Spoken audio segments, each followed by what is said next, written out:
Quero pedir a você que abra lá em 1 Reis, capítulo 19.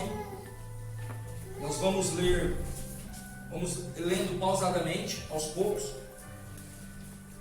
Eu quero contextualizar antes da gente começar a ler. Elias, grande profeta de Deus, foi um homem muito usado por Deus, só que ele teve um momento da sua vida, como todos nós, de dificuldade.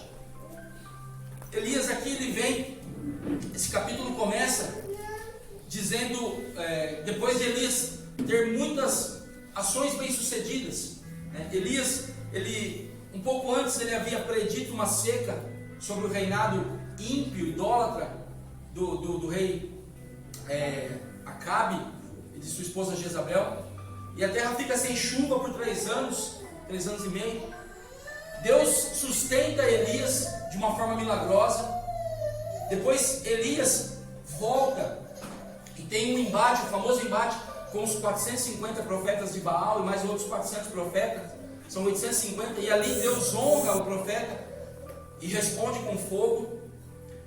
E Elias depois, logo em seguida, ele ora, daí vem até aquela famosa canção extraída daqui, eu vejo uma pequena nuvem, e aí a chuva que já há 3 anos e meio não chovia naquela região, Elias ora e a chuva vem.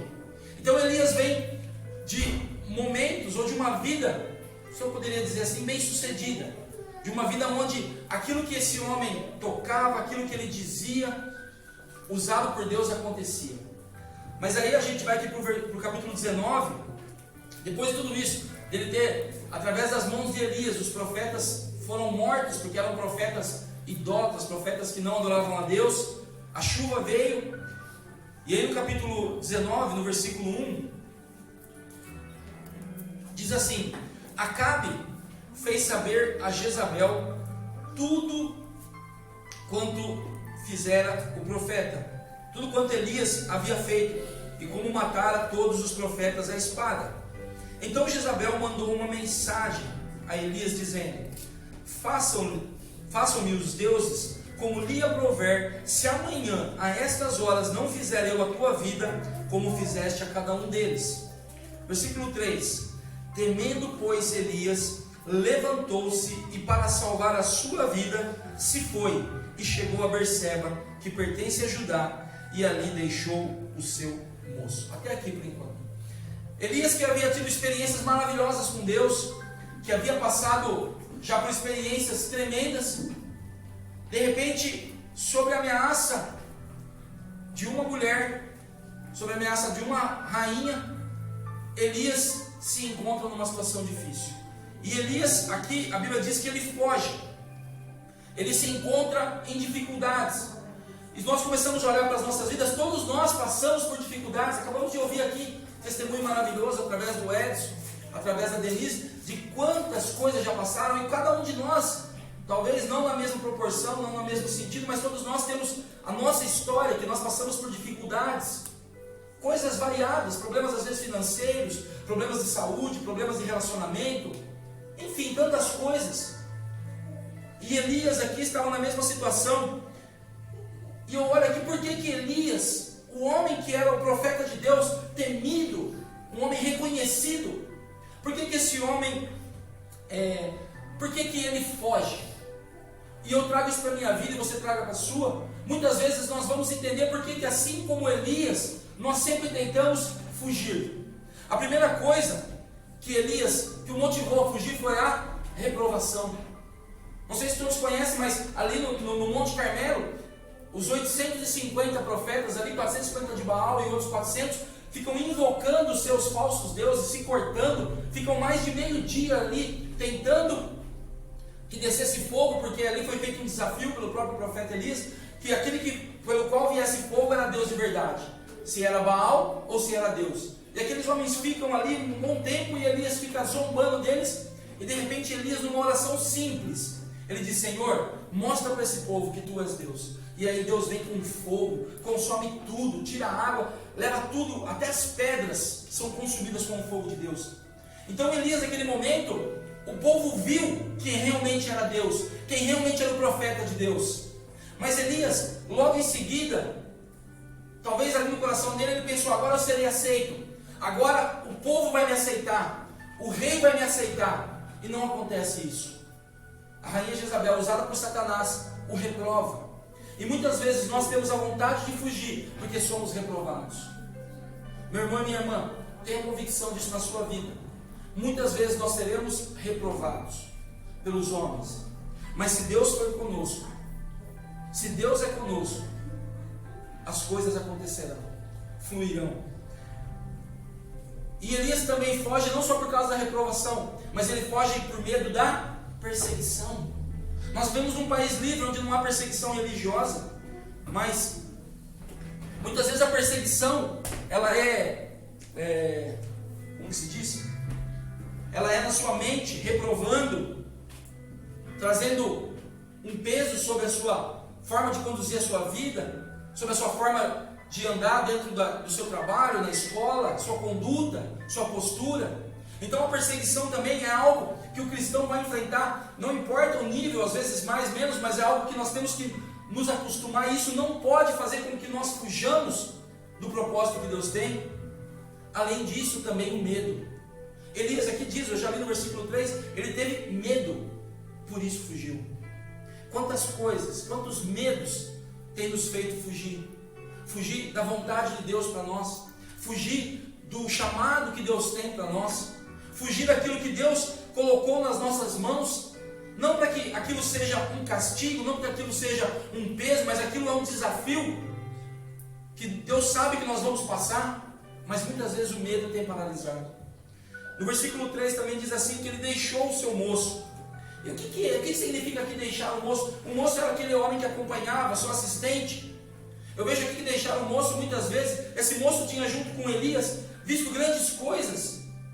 Já tudo isso que eu falei, a chuva não cair, depois a chuva cai, os profetas de Baal morrer, a nuvem vir, tudo isso ele já tinha visto. E quando Elias deixa aquele moço para trás e segue sem ele, eu entendo aqui que Elias estava deixando para trás as coisas que Deus já havia feito na vida dele.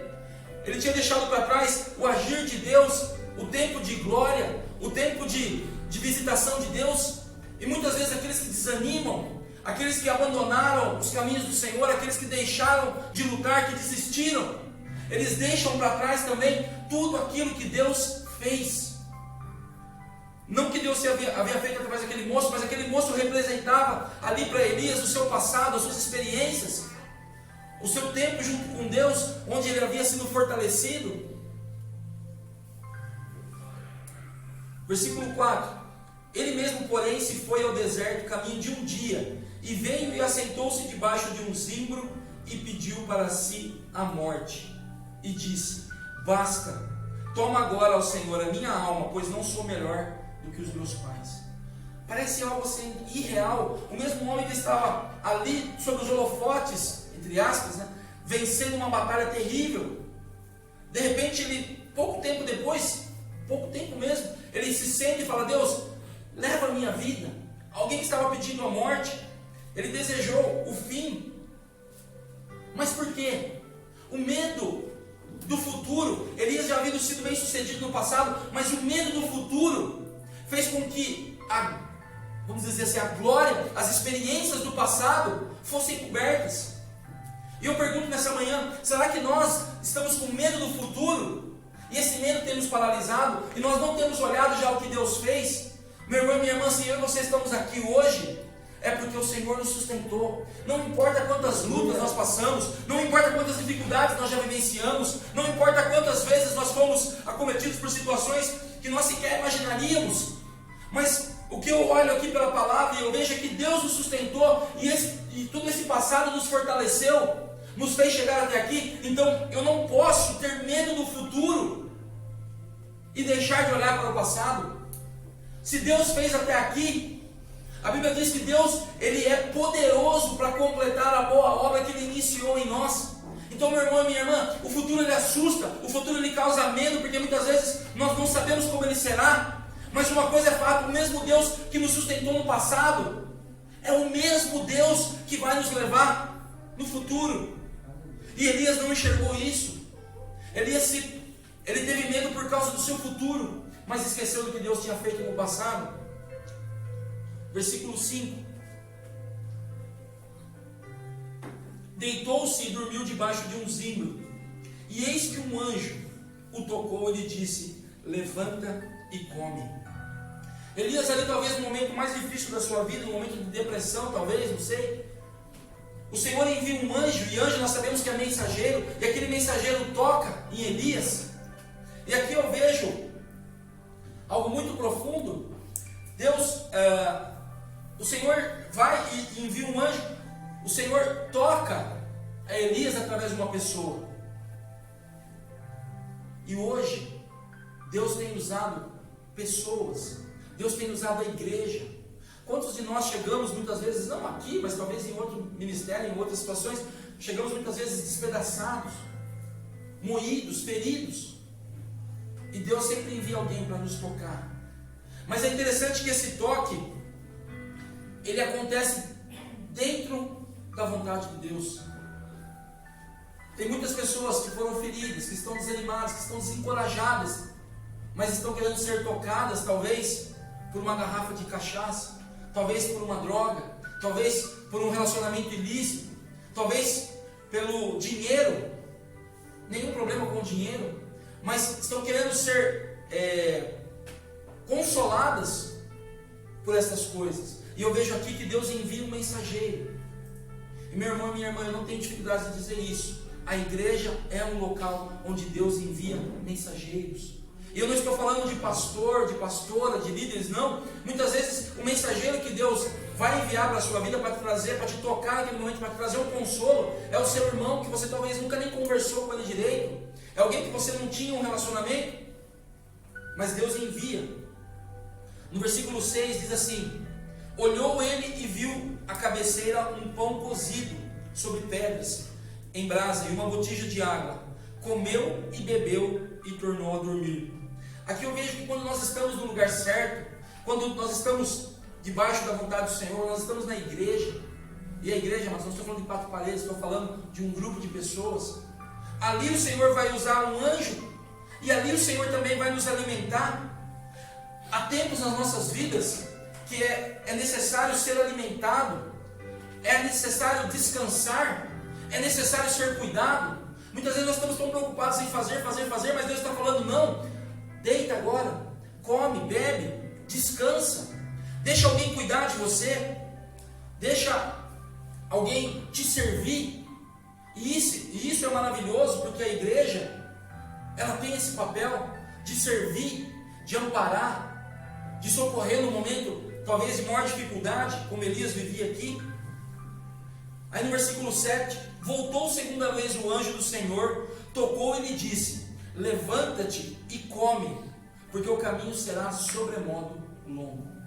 Elias já havia sido alimentado, e Elias dorme, e novamente o anjo, novamente o enviado do Senhor, novamente aqueles que são instrumentos do Senhor, vai e toca na vida de Elias e fala: olha, come de novo. Mas dessa vez Elias já era alimentado, já não era mais somente o descanso, já não era mais somente o cuidado.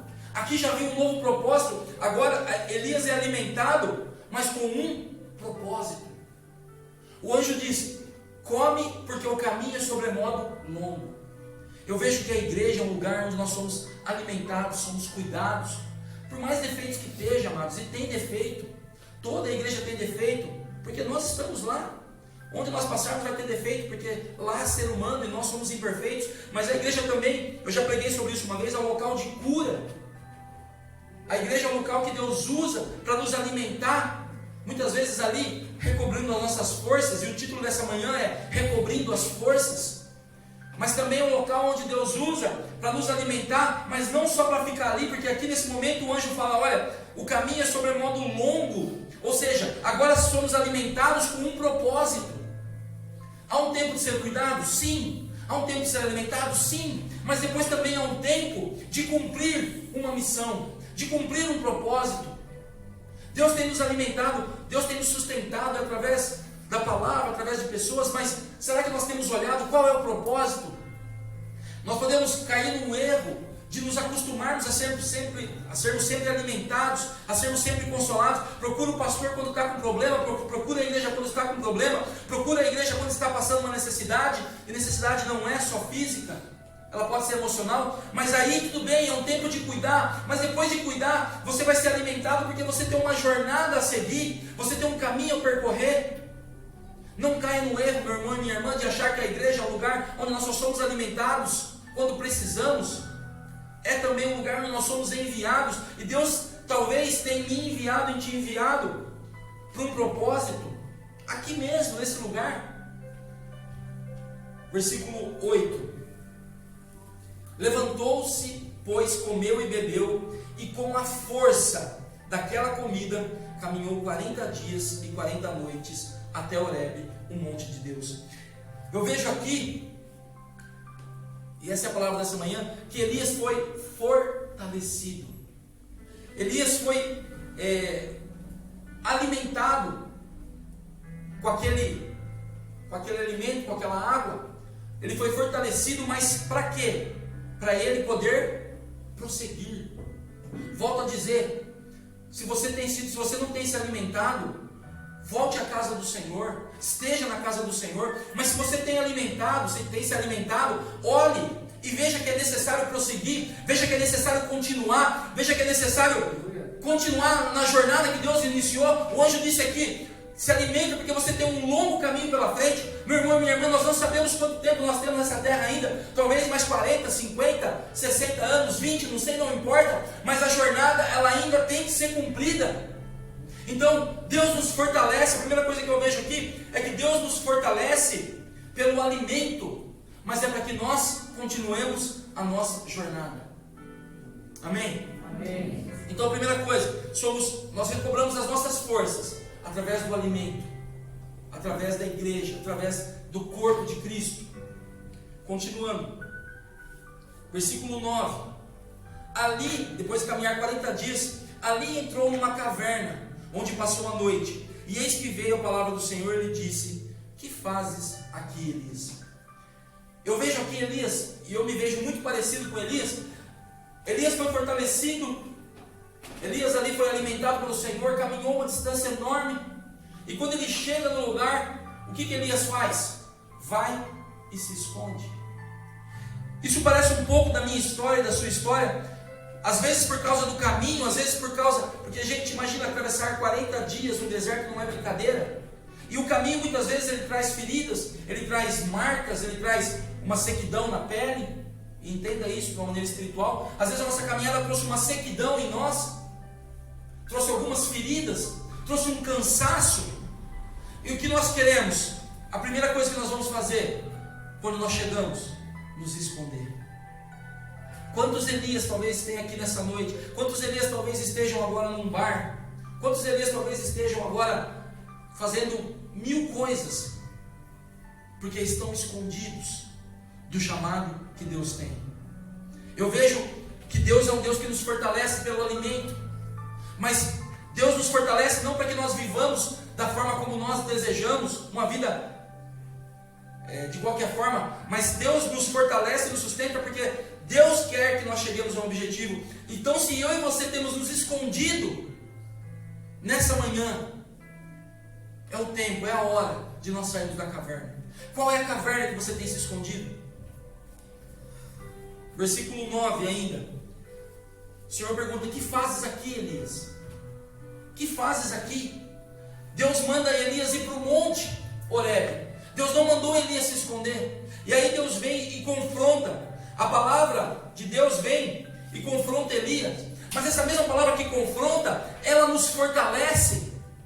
Eu vou voltar a dizer quantas pessoas abandonaram o caminho do Senhor, têm se desviado, porque foram confrontados por uma palavra, não pela minha palavra, mas por esta palavra. Meu irmão e minha irmã, quantas pessoas estão aí sedentas por ouvir uma palavra: olha, Deus te abençoe, Deus é contigo, Deus vai te prosperar, Deus vai cuidar de você, Deus vai te dar saúde, Deus vai te dar emprego, Deus vai te dar isso, aquilo. Mas quando essa mesma palavra, que é bíblica, ela fala assim: olha, abandona o pecado, olha, conserta a tua vida, olha, anda nos caminhos do Senhor, ama o teu próximo como a ti mesmo. deixa de ser egoísta, deixa de ser uma pessoa que só vive para você. Quando essa mesma palavra vem e confronta, muitos abandonam. O Senhor Jesus passou isso. Ele alimentou 2 vezes uma multidão, e quando ele traz uma palavra dura, muitos vão embora. E aí Jesus, se mantendo firme, ele confronta os seus discípulos e fala: e vocês também vão? E Pedro diz: Senhor, para onde iremos? Se só tu tens as palavras de vida eterna. Amém. Meu irmão e minha irmã, se você tem sido confrontado pela palavra, dê glória a Deus, porque essa palavra que confronta, ela também fortalece. E eu vou para o versículo 10: e ele respondeu: tenho sido zeloso pelo Senhor Deus dos exércitos, porque os filhos de Israel deixaram a tua aliança, derribaram os teus altares e mataram os teus profetas à espada, e eu fiquei só, e procuram tirar minha vida. Eu vejo aqui que o mesmo Deus que fortaleceu Elias pelo alimento, agora fortalece Elias pela palavra. Pastor, como assim fortalece? Eu vejo aqui Elias sendo fortalecido, porque Elias, no meio do caminho, ele não fala nada com o anjo, ele simplesmente deita ali, debaixo de uma árvore. Tio, depois você traz um copo para mim, por favor, de água? Ou 2? Aqui vai água. E aí eu vejo o mesmo Elias que se cala ali debaixo do zimbro, por estar sendo fortalecido pelo Senhor. Nesse momento ele abre a boca e ele começa a colocar suas angústias para fora, os seus medos, as suas frustrações. Meu irmão e minha irmã, seja fortalecido nessa manhã. Aquilo que tem te prendido, você que está em casa nos assistindo, aquilo que tem te prendido, que te impede de estar aqui na igreja muitas vezes, que você até gosta, que você até admira, mas muitas vezes falta força, porque lá no fundo você foi decepcionado, você foi amargurado, você sentiu medo. Vai para aqui. Mas essa palavra também, ela vem para nos fortalecer, para nos colocar de pé e dizer: olha, o que tem te prendido? Coloque isso para fora. Procura o seu pastor, procura alguém e fala: olha, eu me senti frustrado, eu me senti esquecido, eu tive medo. Mas eu vejo aqui que a progressão de ser fortalecido também passa por isso. Nós temos que colocar para fora. E Elias aqui sendo fortalecido, ele começa a colocar para fora. A palavra de Deus, amados, irmãos e irmãs, ela vem para nos fortalecer. Não ela nos confronta, mas nos fortalece. Não é para nos afastar. Quantas pessoas têm se afastado porque não querem ser confrontadas? Mas meu irmão e minha irmã, essa vida é curta. Nosso tempo aqui tem limite. Se o Senhor tem, a Bíblia diz, obrigado, vou te a Bíblia diz que o Senhor corrige ao filho que ama. Deixe ser corrigido, deixe ser trabalhado pelo Senhor. Versículo 11: Disse-lhe Deus: sai e põe-te neste monte perante o Senhor. Sabe o que Deus faz para ele aqui? Deus chama Elias para fora. Meu irmão e minha irmã, quantas situações Deus nos levou fora, Deus nos tirou ali da rotina. Nós temos vivido isso. Quantas pessoas, quantos de nós estavam numa situação que estava tudo bem aos nossos olhos, mas Deus nos tira para fora. Eu já preguei sobre isso aqui. Deus faz isso com Abraão. Deus tira Abraão do conforto. Nessa palavra original diz: não é sair da tua parentela, é sai para fora, sai para ti mesmo. E muitas vezes Deus tem feito isso conosco, tem fazido isso com a igreja. Deus tem tirado a igreja. Tirado da onde? Tirado de situações de conforto. Deus fala, Elias estava confortável dentro da caverna, mas Deus fala: sai para fora. Sai, porque eu quero tratar com você. E muitas vezes as coisas acontecem nas nossas vidas. Nós ouvimos aqui um pouco disso hoje através do Edson e da Denise. Deus os tirou de uma situação para que houvesse um trabalhar. E todos nós passamos por isso, meu irmão e minha irmã. Qual de nós não passamos por dificuldades? Mas nós temos que olhar e entender que isso não é uma punição, isso não é um castigo, isso não é um desvio de percurso. Deus não perdeu o controle da minha vida e da sua vida. Deus permitiu tais coisas para que Ele nos tratasse, para que Ele nos fortalecesse. Deus tira Elias para fora para tratá-lo. E aí aqui no mesmo versículo fala assim: põe-te neste monte perante o Senhor. Eis que passava o Senhor, e um grande e forte vento fendia os montes, despedaçava as penhas diante do Senhor. Porém o Senhor não estava no vento. Depois do vento, um terremoto. mas o Senhor não estava no terremoto. E depois do terremoto um fogo, mas o Senhor não estava no fogo. E depois do fogo um cício ou uma brisa suave, tranquila, passou. Minha irmã, sabe o que eu aprendo aqui? Muitas vezes nós estamos, Deus nos tira para fora para nos tocar. E aqui Elias, ele é fortalecido pelo toque do Senhor. Deus o tira para fora, e fala aqui no final, vou ler de novo, depois do terremoto um fogo, mas o Senhor não estava. Versículo 13. Ouvindo Elias, envolveu o rosto no seu manto, e saindo, pôs-se à entrada da caverna. E eis que lhe veio uma voz e lhe disse: que fazes aqui, Elias? Eu vejo aqui um Deus que cuida de nós. Meu irmão e minha irmã, muitas vezes Deus nos levou para fora para nos tratar. Mas de que forma Deus trata? Aqui é interessante como a Bíblia ela é maravilhosa e Deus coloca os detalhes, porque tudo tem um porquê. Por que a Bíblia poderia ser, se fosse eu escrevendo, seria muito mais prático? E Elias saiu e passou um vento, e Deus falou com ele no vento, mas não. Deus deixa claro, primeiro passa um vento forte que começa a despedaçar as pedras, as penhas. E muitas vezes nós podemos estar passando um momento onde passou um vento forte na nossa vida, ou logo em seguida vem um terremoto, e o terremoto é aquilo que abala as estruturas, aquilo que tira o nosso chão. O vento pode significar o Espírito Santo, como veio lá em Pentecostes, um vento de Deus que vem e muda toda a nossa estrutura, ou que sopra, como nós temos passado aqui nessa igreja, e tira tudo do lugar, mas depois Deus vai colocando. Ou pode ser um terremoto, ou depois em seguida vem um fogo. A Bíblia fala que Deus é fogo. Mas é interessante que naquele momento Elias não precisava de um vento forte, não precisava de um terremoto, não precisava do fogo. Elias precisava de uma brisa suave. Sabe o que eu vejo aqui? Que Deus é tão maravilhoso que Ele sabe como nos tocar. Às vezes nós achamos que vamos ser tocados pelo fogo, às vezes achamos que vamos ser tocados por um vento muito forte, ou um terremoto, mas pode ser que esse momento seja um momento de brisa, um vento suave que tem passado e tem nos trazido um conforto. Eu não sei, amado, que momento você está, mas uma coisa eu sei: Deus tem tocado e tem cuidado de nós. E Deus sabe como cuidar. E aqui é o terceiro ponto. Elias, ele é fortalecido pelo Senhor através de um toque. E essa palavra dessa manhã é recobrando as forças. Então, a primeira forma de recobrar a força é sendo alimentado. E aonde? Dentro da casa, na igreja, por anjos que Deus vai enviar, pessoas. Depois pela palavra. A palavra que muitas vezes confronta, mas a palavra que nos confronta também nos fortalece. E o terceiro, Deus nos fortalece pelo seu toque. Meu irmão, minha irmã, deixa Deus tocar na sua vida.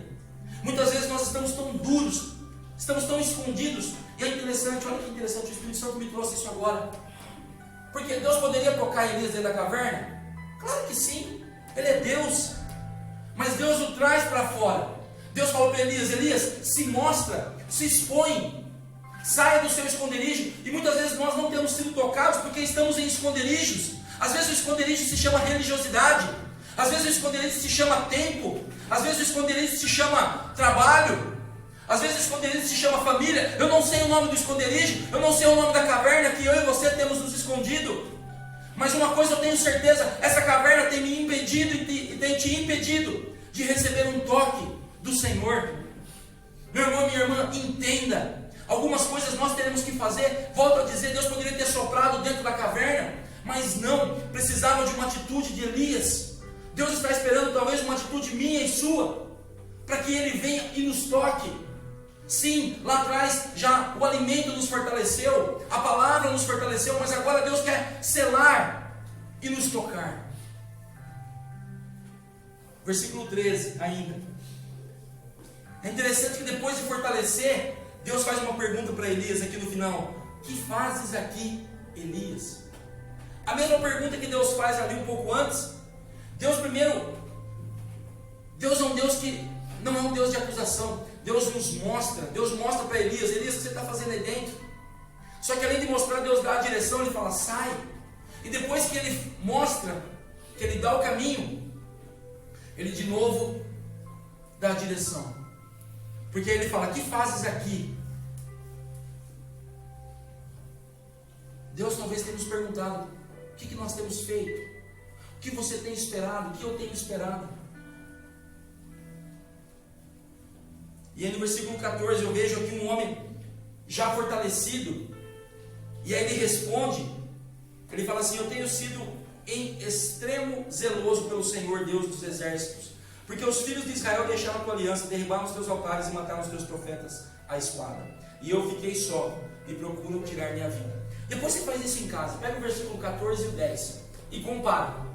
Existe uma palavra diferente, só uma. Elias usa a palavra aqui, no versículo 14: tenho sido em extremo. É a única palavra que não tem no versículo 10. Deus pergunta lá, no versículo 9, Elias responde no 10. No 13 Deus pergunta, ele responde no 14. E acrescenta uma palavra: extremo. Eu vejo aqui um homem que estava sendo fortalecido, porque Elias olha e reconhece o seu valor. No versículo 10 ele não fala, ele fala que tenha sido zeloso. Mas aí quando Elias começa a ser fortalecido pela palavra, pelo alimento, pelo toque do Senhor, ele olha e fala assim: não, eu tenho sido extremamente zeloso. E sabe que eu vejo que quando nós nos permitimos ser tocados por Deus, não são mais as falas das pessoas, não são mais o que as pessoas acham, o que as pessoas dizem, o que as redes sociais, o que estão se falando lá fora, os modelos que têm sido feitos, não são mais essas coisas que vão determinar quem nós somos. Amém. Mas nós vamos entender do Senhor quem nós somos. Elias entendeu quem ele era a partir do momento em que ele foi tocado por Deus. Estão me entendendo, meus irmãos? Amém. Às vezes nós estamos tão derrubados porque as pessoas dizem que nós não somos nada, que nós não sempre vivemos enroscados, sempre estamos com problemas, sempre somos assim, ou nunca vamos chegar a tal lugar. Ou porque de repente nós olhamos e alguém tem nos dito que para você ser um crente, para você ser alguém na vida, você tem que ser dessa forma. E nós, por causa desses modelos, nós acabamos nos escondendo nas cavernas, porque eu não sou desse jeito, eu não sou igual o Rodrigão, eu não sou igual o Renato, o Diogo não é igual a mim. Cada um é de um jeito. E quando nós deixamos ser tocados por Deus, Deus vai nos mostrar o nosso valor. E aqui eu vejo um profeta que começa a entender quem ele era. E no versículo 15, eu estou terminando, segura aí. E no 16, disse-lhe o Senhor: vai, volta ao teu caminho para o deserto de Damasco. E chegando lá, unge a Azael, rei sobre a Síria. A Jeú, filho de Ninsi, ungirás rei sobre Israel. Também Eliseu, filho de Safate, de Abel Meolá, ungirás profeta em teu lugar. Sabe o que eu vejo aqui? Que depois que Deus nos toca, que depois que Deus nos cura, Deus nos dá uma missão. Deus ele mostra a Elias um caminho. E meu irmão e minha irmã tem algo aqui tão profundo. Eu fui pesquisar, Elias caminhou mais de 600 quilômetros. É daqui para frente de Curitiba, a pé. E Elias caminha tudo isso, 40 dias, para chegar num lugar e passar uma noite. Parece algo sem sentido. Às vezes nós olhamos: meu Deus, eu estou passando tudo isso, tantas dificuldades, mas por causa de quê? E eu venho para a palavra aqui, e eu até anotei essa frase, eu falei: Deus, que coisa maravilhosa que o Senhor me trouxe. O que recebemos do Senhor vale mais do que toda a luta que enfrentamos. Eu vou repetir: o que recebemos do Senhor vale mais do que toda a luta que enfrentamos. Elias sai de lá, depois do Monte Carmelo, ele sai e vive um momento de depressão. Deus o leva a 600 quilômetros, faz ele atravessar um deserto, faz ele andar 40 dias. Aí Elias ali tem uma experiência com o Senhor, e aquela experiência com o Senhor naquele momento foi o renovo, foi as forças que Elias não tinha mais, ali foram recobradas, para que ele continuasse a sua jornada. Talvez, meu irmão e minha irmã, você tenha passado coisas por muito tempo, mas tudo isso Deus tem um propósito para recobrar as suas forças, para te levar a completar a jornada que Ele tem para mim e para você. Não creia, não duvide do que você tem passado, está debaixo da vontade do Senhor. Às vezes parece que o deserto é longo, parece que o caminho é muito comprido, parece que o esforço é demais. João Batista se preparou a sua vida inteira para pregar alguns meses. João Batista pregou alguns meses, mas Deus o chama, a palavra o chama de grande. Por quê? Não importa, meu irmão, o tempo, não importa o caminho. Eu vou repetir a frase: o que recebemos do Senhor vale muito mais do que as lutas que enfrentamos. Então, você tem enfrentado lutas? Sim, eu também, todos nós. Mas se apegue naquilo que Deus tem para você, naquilo que você vai receber, ou que já tem recebido do Senhor. Amém? Amém. E eu encerro essa palavra, versículo 18, vou ler o 17 também. Não, vou ler o 18 direto. Também conservei em Israel 7.000, todos os joelhos que não se dobraram a Baal, e toda a boca que não o beijou. Versículo 10 e 14, quando Deus pergunta: Elias, que fazes aqui? Que Elias fala: Senhor, eu fiquei só. E aí, Deus aqui no versículo 18 fala assim para ele: olha, você não está só, eu guardei 7.000. Sabe por que muitas vezes nós desanimamos? Porque nós desistimos? Porque nós queremos fugir e muitas vezes nos esconder? Porque nós achamos que estamos só.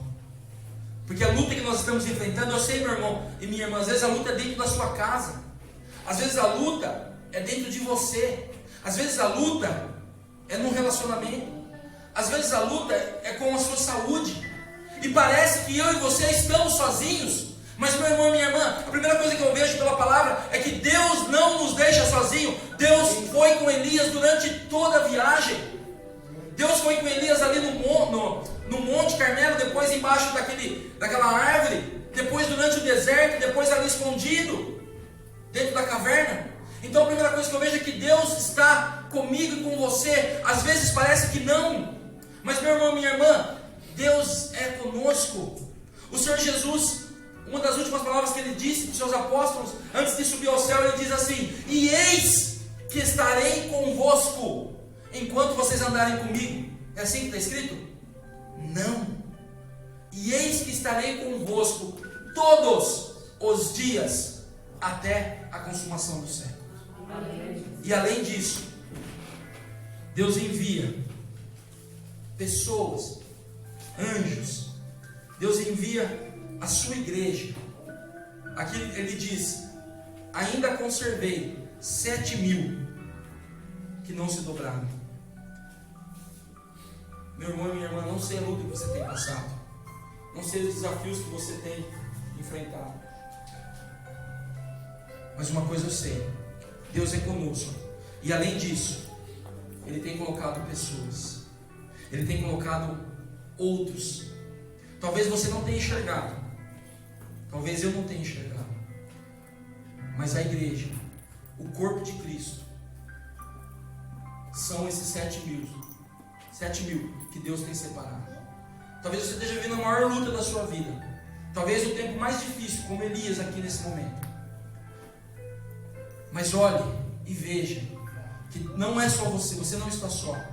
Deus tem separado pessoas, Deus tem separado uma igreja, Deus tem separado outros para te ajudar e para te fortalecer. Amém? Amém. Recobra as suas forças. Talvez as suas forças ficaram pelo caminho, talvez as suas forças se esgotaram, mas através da igreja, dos anjos enviados do Senhor, do alimento que Deus envia, e através do toque do Senhor, nós seremos fortalecidos. Não pare, não desista. Deus ainda não fez através de mim e você o que Ele queria fazer, porque se assim fosse, Ele já teria nos levado. Deus tem uma obra para fazer nas nossas vidas ainda. Amém?